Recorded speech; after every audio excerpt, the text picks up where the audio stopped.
হরে কৃষ্ণ সবাইকে। আজকে ছিল সোমবার আর আজকে কিন্তু শ্রাবণ মাসের প্রথম সোমবার। তো আমি প্রথমে চলে এসেছি জগন্নাথকে দর্শন করতে। জগন্নাথকে দর্শন করে নিয়েছি, তারপরে চলে গেলাম মহাদেবের কাছে। আর এখানে কিন্তু সবাই বসে আছে জল দেওয়ার জন্য, সব মাতাজিরা দেখতেই পাচ্ছ। আজকে কিন্তু খুব একটা বেশি ভিড় ছিল না। আর আমি রাস্তায় আস্তে আস্তে এটাই ভাবছিলাম যে আজকে তো শ্রাবণ মাসের প্রথম সোমবার, আজকে হয়তো অনেক বেশি ভিড় হবে, কিন্তু খুব একটা বেশি ভিড় ছিল না। আর আগের দিন তো আমি আকন্দ ফুলের মালাও গাঁথিনি, আর কারণ নাচার চাপ ছিল, তো সেই জন্য আমি তুলে আনতে পারিনি।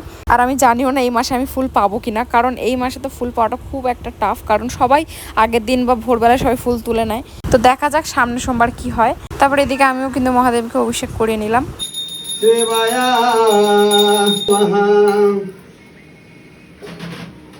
আর এই বট গাছের নিচেটা কিন্তু এত সুন্দর ঠান্ডা সবসময় থাকে, কি বলবো, মানে এখানে বসে টাইম জব করলেও বা এমনি বসে থাকলেও মন শান্তি পেয়ে যায় একদম। আর এখানে এখন মহাদেবকে সাজানো হচ্ছিল, আর আমি এদিকে নন্দীদেবকে সাজাচ্ছিলাম।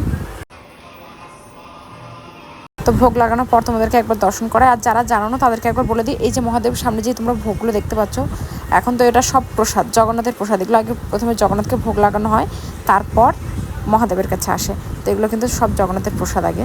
তো আজকে আমার একটু তাড়া আছে বলে আমি এখন চলে যাব, যেহেতু আজকে হেরা পঞ্চমী, তো আমার একটু প্রোগ্রাম আছে। তো এখন আজকের মতো ভিডিওটা এখানে শেষ করছি, আবার দেখা হবে একটি নতুন ব্লগের সাথে। সবাইকে টাটা।